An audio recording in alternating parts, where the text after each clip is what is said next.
We are live from Norman, Oklahoma. Guerin, Emig, Eli Lederman, sellout crowd minutes after Oklahoma's 50-20 win over Iowa State. The Sooners stay unbeaten, 5-0. Big night in Norman. It sets up a huge one at the Cotton Bowl next week with the Longhorns.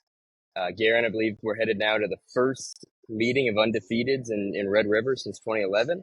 It's going to be a big one. What got the Sooners there tonight? Well, mostly Dillon Gabriel. He started hot, went 3 of 3 on his first drive, 75-yard touchdown drive. By the time the Sooners had scored 21 points, he was, I want to say, 10 of 13 for over 200 yards. This was early second quarter. He actually would have had a better stat line. He was 13 of 20, I think, in the first half, Eli, but he would have had a much better looking line had 3 balls not gone through the hands of receivers. So a little rare occasion where OU did not have the securest of hands on the other end of his throws, but he was sharp. He also plowed into the end zone for 2 more touchdowns. That's got to feel good. Remember when we were thinking Jackson Arnold was the answer to quarterback run game? So this sets him up really well for, I know, a game he's really going to want next week against Texas, considering he had to sit out a year ago after getting that shot in the head against TCU. Pretty sharp Red River rehearsal for Dillon Gabriel. It's funny, Guerin, we recorded something this week talking about early season MVPs for OU, and I asked you for your non-Dillon Gabriel MVP on offense, and someone replied, "Is this a joke?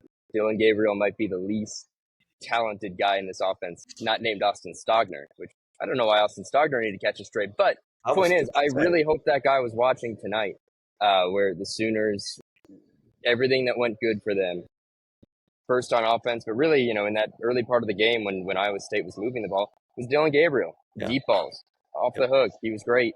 Yep. He ran well. He created. He moved in the pocket, made plays. He doesn't need to be beaten home, but he's been their offensive MVP, and tonight he was absolutely that guy.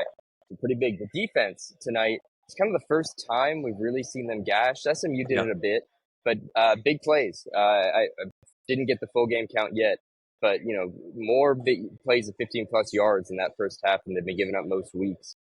And so some slight concerns there, right? I think you pointed out the number of how many 30-yard plays for Texas so far? 14 through the Kansas win today.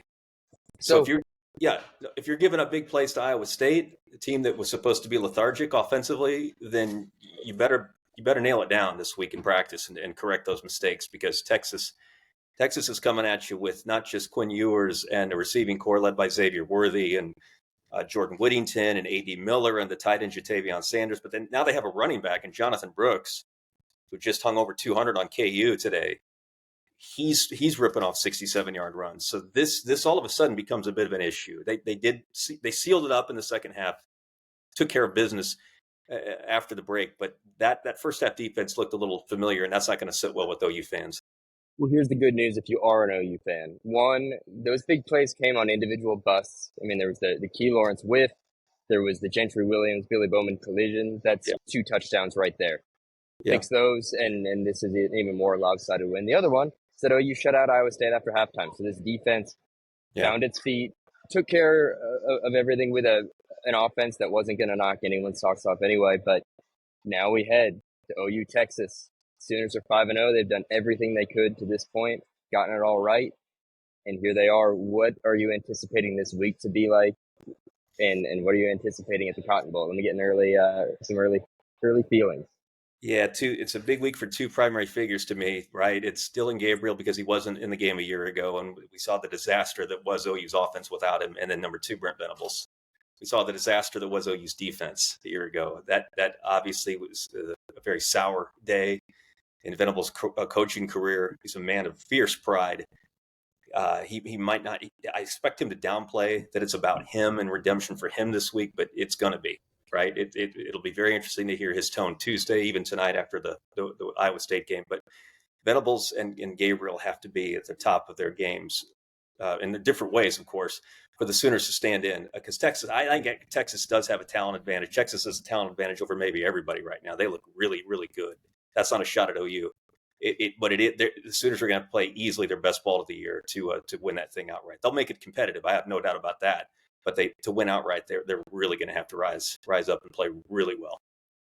like to ask some OU fans, but for me, that day at the Cotton Bowl last fall feels ages ago. Yet I'm sure for some it feels pretty close, and those wounds still sting a bit. But Guerin, we'll be there. Sellout crowd. We'll have it fully covered. Big week ahead at Sellout crowd. Big week ahead for the Sooners Yep. and Longhorns. And we're going to run right now. Go chat with Brent Venables. Talk to some players. Talk to some coordinators. We'll have a whole lot more. You, me, Barry Trammell on site tonight in Norman. Come along, see what we've got at selloutcrowd.com.